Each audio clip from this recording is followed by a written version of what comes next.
My goal is to be the best financial writer in the US. That's my goal. And, I'm not really there yet. There's people out there who are better than me. So, my goal is to be the best and I want to get better at my craft. So I'm constantly seeking for ways to improve.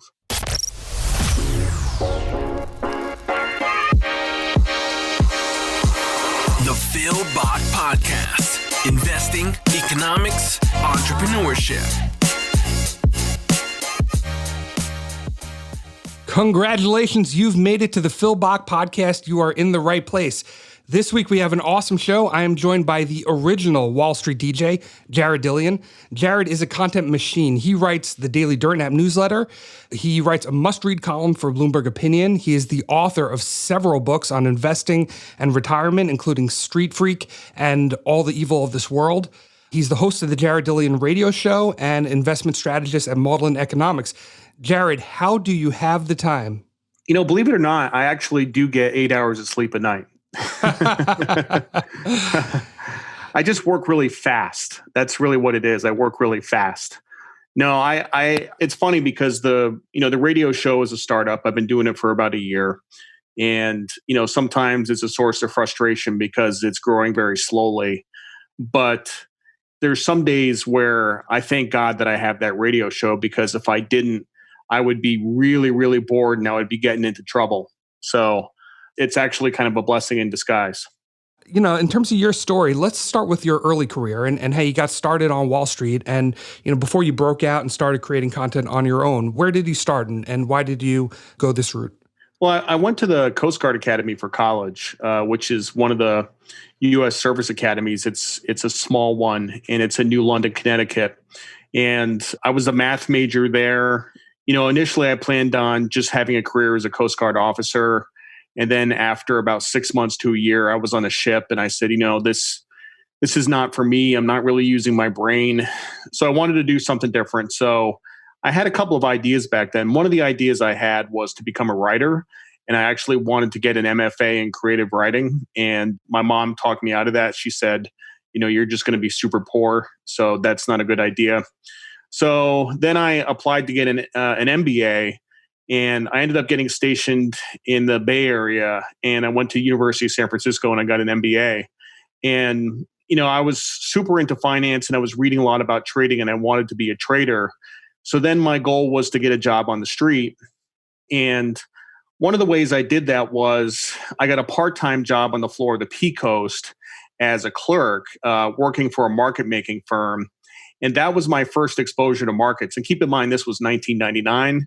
So this is the P Coast where all the tech stocks were listed. I just jumped right into the middle of the bubble. And it was the greatest thing of all time. It was just huge education. And I was able to parlay that into a job on Wall Street. I started with Lehman Brothers in 2001. I was there for 9/11. Lehman's headquarters was downtown across from the World Trade Center. I worked there for 7 years. I did index arbitrage for 3 years. And then I ran the ETF trading desk for 4 years. That was kind of when ETFs were still pretty new. ETFs back then weren't really a way to gather assets. They were more about trading.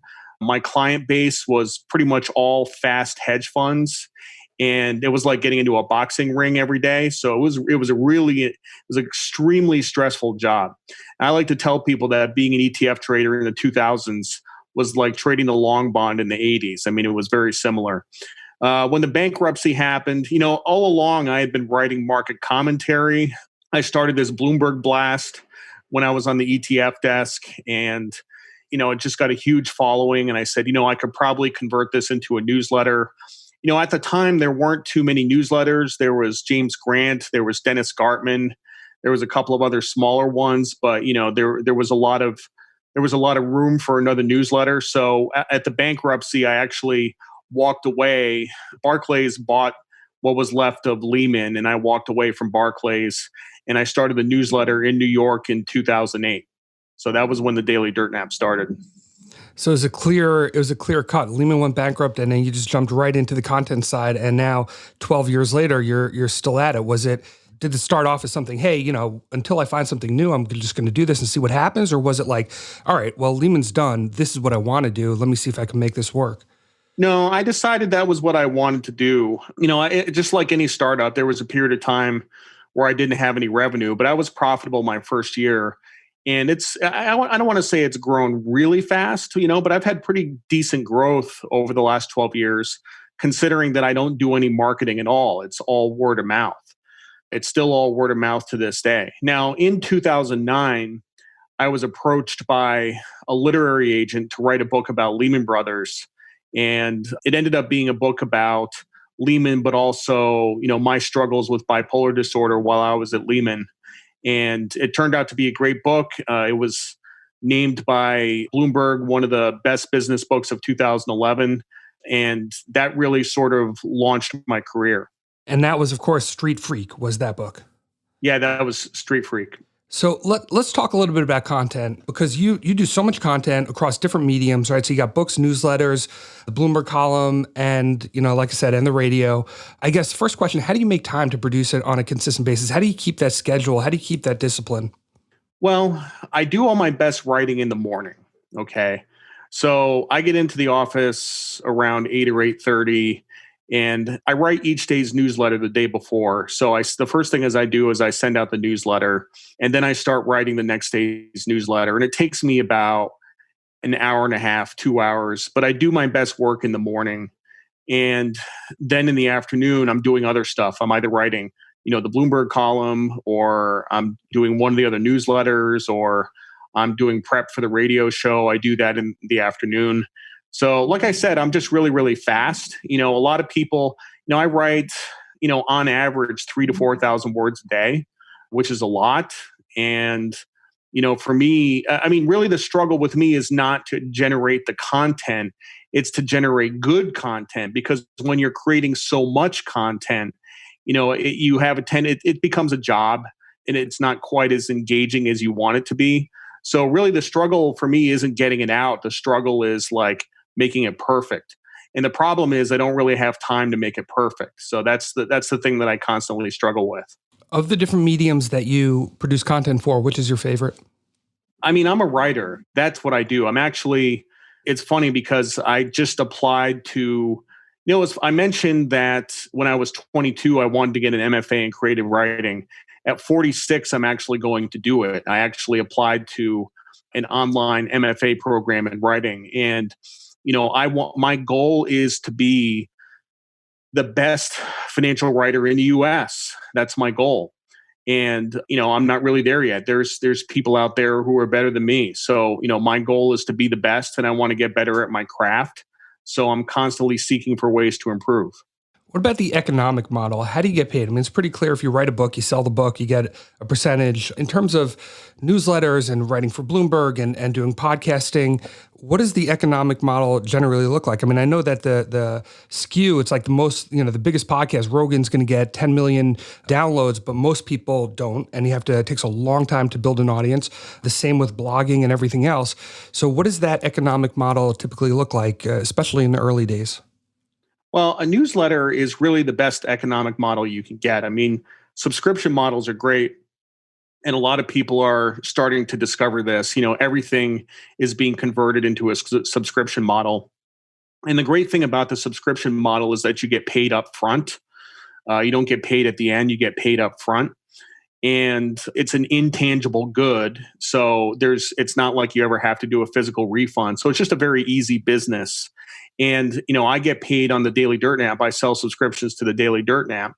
And the more readers I have, the more I get paid. So it's really about acquisition. The interesting thing about that newsletter is that I do a terrible job at acquisition, but I do a fantastic job at retention. So people who subscribe to the Daily Dirt app usually subscribe for many years, whereas the newsletter industry has to deal with a lot of churn. The average newsletter has about 50% churn on a year-to-year basis, and I have about 15% churn, maybe less. So, my business model is actually pretty good. Yeah. And, now all of a sudden newsletters are extremely popular, but you've been doing this for quite a while, very early. Would you say that you had kind of foresight that you caught on to this early on and knew that it would get big? Do you think, maybe you got a little lucky and, how do you view your early entrance into the newsletter I guess, industry and the newsletter industry as a whole and where it's going? Well, I had thought about doing a newsletter as early as 2003. And the idea I had back then was that I would do like a very retail, personal finance oriented newsletter, and I would go around and do seminars and like Howard Johnson's and stuff like that. And that turned out to be a bad idea, and it ended up being an institutional newsletter. So I was a bit early. The one thing I sort of take to heart is, I mentioned James Grant and Dennis Gartman. Both of those guys took a really, really long time before they started to do well. And if you think about Gartman, he'd been writing the Gartman letter for 15, 20 years. And then suddenly in the mid 2000s, everybody wants to talk about commodities. And he's the only guy writing about commodities. And then in the financial crisis, James Grant had made some pretty good calls around subprime and stuff like that. And he blew up. So it's a very, very long game. I mean, I'm in year 12, but this is like year 12 out of 30. So there's a lot of time left on the clock. So, I have a pretty good business. It's funny, the way you describe that, it sounds a little bit like the asset management space. Like you launch a fund and you're waiting for the market cycle to hit. Meb Faber famously said that the best thing you could say about an asset manager is he survived. Because if you launched 5 years ago a value fund, then, it doesn't matter how good you are or how sound your thesis is, the money's not coming in. But then all of a sudden, the pendulum shifts from growth momentum to value, and you're sitting there and, all of a sudden everyone wants your fund. And it's the same if you're in commodities. Now we, might be seeing gold breakout.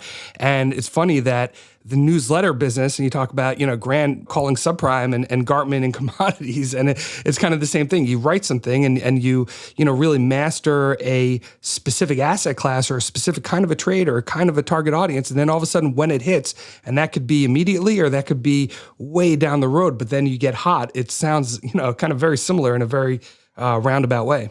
Yeah, it is very similar. Yeah. So let's talk about a few of your recent posts. You wrote a great post recently, money managers are blinded by their anger, talking about how a lot of asset managers are complaining about the Fed's actions. I'm one of them, extremely critical. I think the second order effects of what they've done are very harmful, not just to our industry, but to the long-term economics of the country. But your point here was that asset managers need to just focus on not being right, not being morally right. Your job is to make money for your clients. Tell me a little bit about this post. Yeah, that guy Rudy Havenstein on Twitter, I don't know who he is, but he likes to call the Fed an arsonist. And I like to say, if the Fed is an arsonist, then get marshmallows. You or I are sort of powerless to change the direction of history here. We have no power over what goes on at the Fed. We can only accept what they do as an outcome. And the best we can hope to do is try to profit off of their actions. For a long time, the genesis of that article was, there's a lot of people out there, you see them on Twitter, and they spend a lot of time complaining about the Fed, but they don't really have any way to respond to it. They don't really have any way to profit off of it. And, a lot of people find it, it's almost like ESG. Okay. Like a lot of people say, well, I'm not going to buy this tobacco company because tobacco kills people and it's get bad. And so, I would say that if you think the stock is going up, just buy the stock. Just put your personal feelings aside and buy the stock. It's the same thing with energy. It's the same thing with guns. It doesn't matter how you feel about it. The goal here is to make money for your clients. And a lot of people don't have the ability to do that. They find something offensive and they want to complain about it. But because they disagree with it on a personal level, they actually don't try to make money off of it. Yeah, and one of the examples you used in the article is that you personally didn't buy pot stocks for a long time on moral grounds. Can you tell me about that? Yeah, I actually had a couple of subscribers that were emailing me. This was early. This was like 2016, 17. And they're emailing me about these cannabis stocks. And, they're all penny stocks and they're trading on the pink sheets and stuff. And I'm like, I'm not buying this crap. Like, it's just, first of all, like, I sort of disagree with it from a moral standpoint. And I'm like, I'm not buying these, pink sheet stocks. And they ended up being like 100 baggers. And if I had just put my feelings aside and said, you know what, they're going up, I'm going to buy them, I probably would have done really well. And that one I missed. I totally missed it. Mm-hmm. You also wrote recently about Robinhood and how, the gamification and the gambling going on in the retail side now, and how Robinhood is, aiding and abetting that. But you said not to blame Robinhood, but to blame the more mainstream brokerages. Why did you come to that conclusion? Well, it's not like there's any person or thing to blame. I mean, basically, competitive pressures drove commissions to zero. And it's the zero commissions that are really the culprit here. What's interesting is that for most of the 2010s, what you had was people were actually doing the right thing. They were buying index funds, they were buying and holding, they were investing for the long term. And then in 2019, commissions go away and it's just a pig out. It's just a frenzy of trading, and buy and hold goes out the window. So and the business model of the discount brokerages is such that, it was just competitive pressures that eliminated commissions, but that ended up being a very, very bad development. And I think at some point, and you've seen millions of accounts opened up, not just at Robinhood, but the other brokerages. And you're going to see a lot of these people get wiped out. I mean, you saw it just a couple of months ago with like Hertz and the airlines and the cruise lines and stuff like that. Like, it's just a complete nonsense that's going on.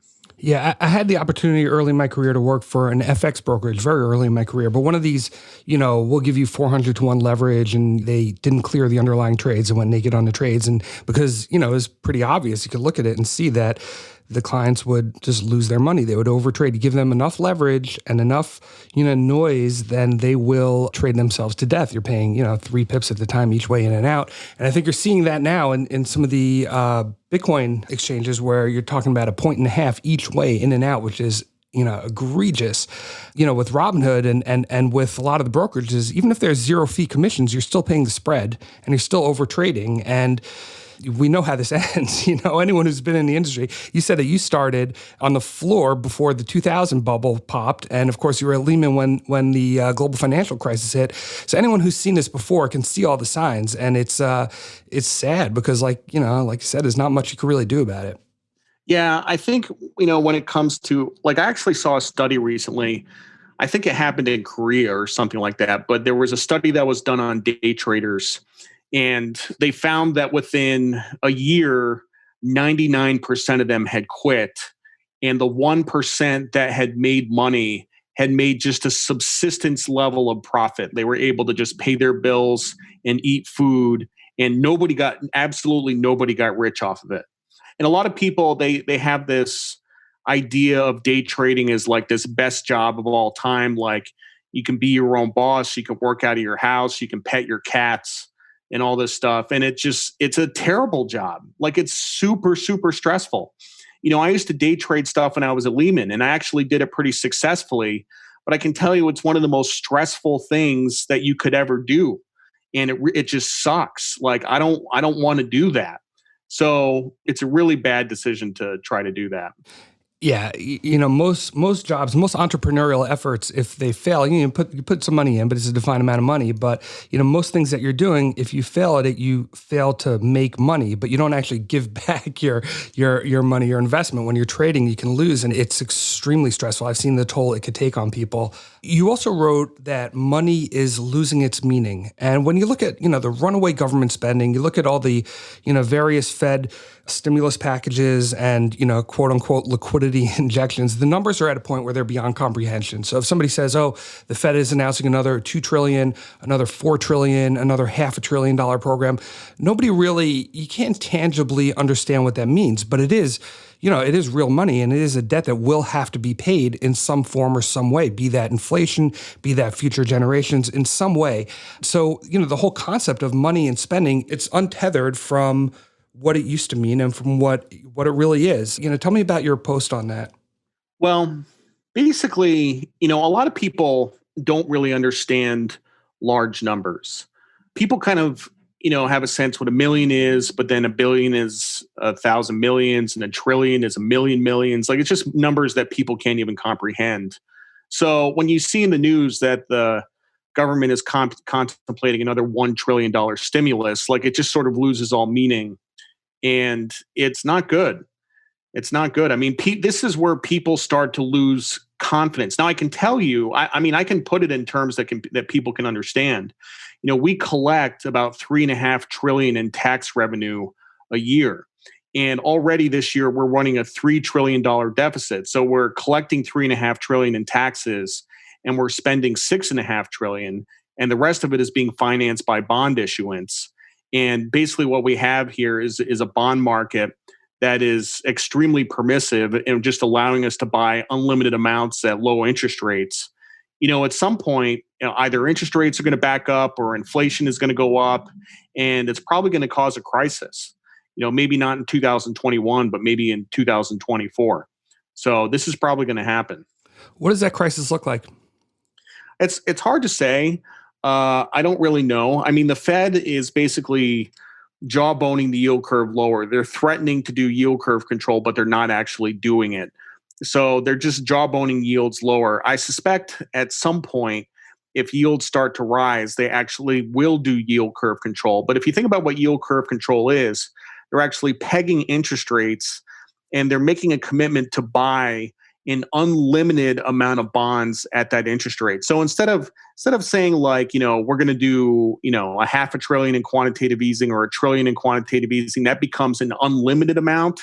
Then you're looking at money supply growth. We've had 23% in the last couple of months. Then you're looking at money supply growth of like 50%, 100%. This is where confidence in the dollar starts to disappear. And if you go back a couple of months ago, you had people out there that were like, we have a shortage of dollars and the dollar is going to rally and all this stuff. That thesis got totally blown out of the water. The Fed is the most liberal of all the central banks out there. And, the dollar has dropped about 10% in the last 2 months. And that's a big move for like a 3-vol currency. Yeah.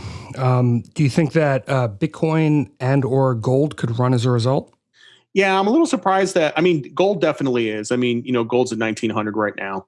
Bitcoin, I think, will at some point. I'm not really as educated on the supply demand dynamics of Bitcoin as to why Bitcoin hasn't rallied. Could be because people are dumping supply on the market. I'm not really sure. But for sure, I think we're in like the second inning of the gold trade. Yeah. All right. Another thing that you wrote about was people fleeing NYC in droves. Tell me about that. Is that just a New York thing? Is that a countrywide thing, people leaving urban areas because of COVID? Do you think it'll go back to normal when COVID subsides? What was your idea here? Well, basically, with COVID, financial firm, just New York City in particular, financial firms just need a lot smaller real estate footprint. I saw today that JP Morgan is going to have 50% of its employees back to work. James Gorman at Morgan Stanley has said that they will need a much smaller footprint in the future. This is going to cause a big move from urban areas out into the suburbs. Correspondingly, you're going to see drops in real estate prices in the cities. You're already seeing that in New York. So, and then you throw in all the other nonsense like the civil unrest and stuff like that, and cities become a very inhospitable place to be. I want to check in with you on Tesla because to me, Tesla is the lightning rod of our time right now in terms of the investment world, in terms of, what side of Tesla you're on. But to me, it's almost, you got these wild-eyed, enthusiastic Tesla supporters that can only see the future and are bothered not by any debt or any, questionable accounting practices or anything else. And then you've got the realists who are the Tesla Q, who are so pessimistic on Tesla, and there are so few people in between. Everyone is firmly in one camp or the other. Where do you fall? Well, I'm not really a pro-Tesla person, but I'm an anti-Tesla person. And what I mean by that is, this community, this Tesla Q community, they were limit short at $180 a share, and now it's $1,700 a share, and they're still going. They're still trying to prove that Tesla is a fraud. And look, I don't have a dog in this fight. I owned Tesla in 2013. I made some money off of it. I shorted Tesla in 2019. I broke even on it. When I see the move that just happened, I'm kicking myself because anytime you see a move like that in the stock market, like you want to be involved, like you want to be a part of it. And I just totally missed it. I'm glad I'm not short, but I'm really upset with myself that I didn't see it. And, like you said, there are some Tesla investors out there who are just wildly bullish. I heard of a guy who has his whole 401k is Tesla. The whole 401k is Tesla. And somebody said to him, aren't you going to sell here? And he says, no, the stock is going to 3,000. He says they're going to have autonomous driving in 5 years, and that's it. Like it's going to be checkmate.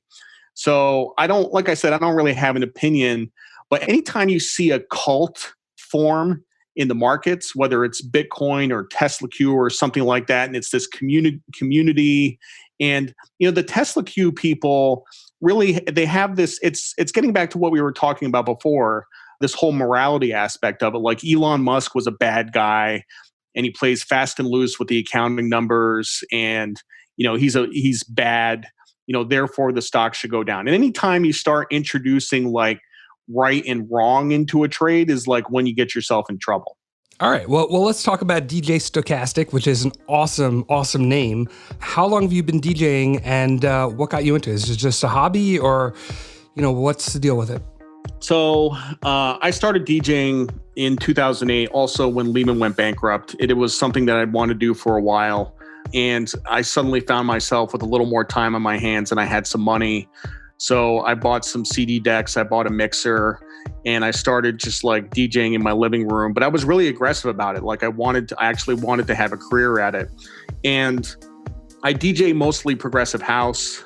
I played over the years, probably like 50 to 100 gigs over the last 3 years, actually longer than that. But I've thrown a bunch of parties in New York at clubs, and it's been absolutely fantastic. But I have a huge library of music online. So if you go to SoundCloud and look for DJ Stochastic, or you search for Jared Dillian, there's a whole bunch of stuff there. If you go to Mixcloud and you search for Stochastic or Jared Dillian, there's a whole bunch of stuff there. I probably have like 200 hours of music online. I started producing about 6 months ago. I bought Logic. I bought some software. I started producing. I produced my first track. It's called Interstellar, and that's on the SoundCloud page as well. So that's a hobby that I spend a lot of time on. I've gotten paid for it a couple of times. I've definitely spent way more money on equipment and music than I have getting paid. So I think it's I think it's a hobby when you lose lots of money at something. So let's just call it a hobby. That's awesome. All right. Well, Jared, I like to close with this question for every guest. Tell me an obstacle that you've had either in your personal life or your career that you've either found a way to work around or that you persisted through. Well, I mentioned, in the beginning of our talk about, my book Street Freak, which was about, me having bipolar disorder. I was diagnosed in 2006 as having bipolar 1, which is a severe kind. And there's no doubt about it. I'm definitely bipolar. And, my mental health has not always been the greatest, and every day is a struggle. Sometimes it's good, sometimes it's bad, but it's something I work on a daily basis. If I wasn't compliant with my medications, if I wasn't getting enough sleep, if I wasn't getting enough exercise, I would not be able to do the kind of work that I do. I wouldn't be able to spell cat if you spotted me the C and the A. That's the thing that's probably the biggest obstacle that I've overcome. And it's like I said, it's still sort of a struggle on a daily basis. Well, it's tremendously brave to talk openly about it. I'm sure there are others that are struggling, and to have you talking openly about it and how you're addressing it and defeating it is I'm sure inspirational to many. So thank you for that, and thank you for coming on the show. What is the best way for our listeners to access your content? Where would they start? Well, if you want to subscribe to the Daily Dirt Nap, which I recommend, it's an amazing newsletter. Go to dailydirtnap.com and you can go through that website. You can listen to me on the radio at jareddillianmoney.com, and you can follow me on Twitter at dailydirtnap. Well, thank you again for coming on the show. Thank you to our listeners for your time and attention. Please subscribe to get future episodes directly to your phone, and we'll be back with a new show next week. Thank you for listening to the Phil Bach Podcast. If you enjoyed the show, please take a moment to drop a review. This show was published for entertainment purposes only and is not investment advice. Please contact a licensed professional before making any investments. Some of the securities discussed on the show may be owned by its participants. Opinions expressed on the show may not reflect those of their employers. Stay hungry and stay foolish.